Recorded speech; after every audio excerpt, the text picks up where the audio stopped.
Ada orang kata Dekme penunggang agama. Aku bukan penunggang agama.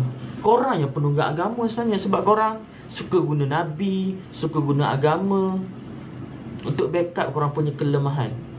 Contoh, korang miskin B40, korang akan guna agama untuk sedapkan hati. Oh, Tuhan bagi setakat ni je.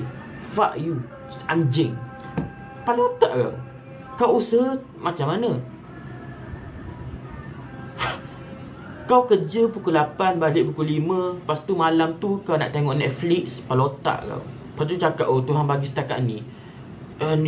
Rezeki saya setakat ni je Tuhan bagi. Fuck you. Setakat ni apa? Pukul 9 malam kau tengok Netflix. Usaha tak habis lagi. Lama. Lepas tu korang akan guna agama. Contoh. Aku nak input contoh. Lepas tu korang guna agama untuk backup korang punya kemalasan, korang punya kemiskinan. Korang akan guna agama untuk backup benda yang korang sedap di tekak korang. Namun bila benda tu tak sedap di tekak korang, korang tak guna agama. Contoh, dalam bab poligami, perempuan dia akan guna agama untuk halang poligami. Faham? Bukan guna agama sebenarnya. Perempuan dia akan perempuan dia tak guna agama dalam bab poligami. Dia tak ada kata, oh poligami ni sunnah Nabi buat, kalau adil boleh je. Tak ada. Tapi dalam bab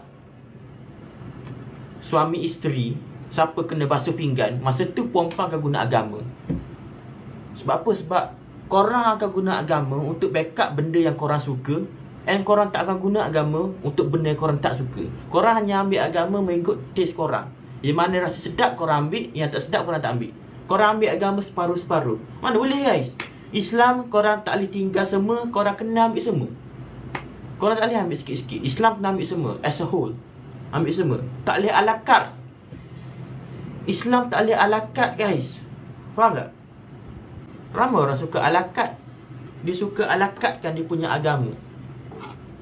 Faham? Yes, ada kepentingan baru dia ambil.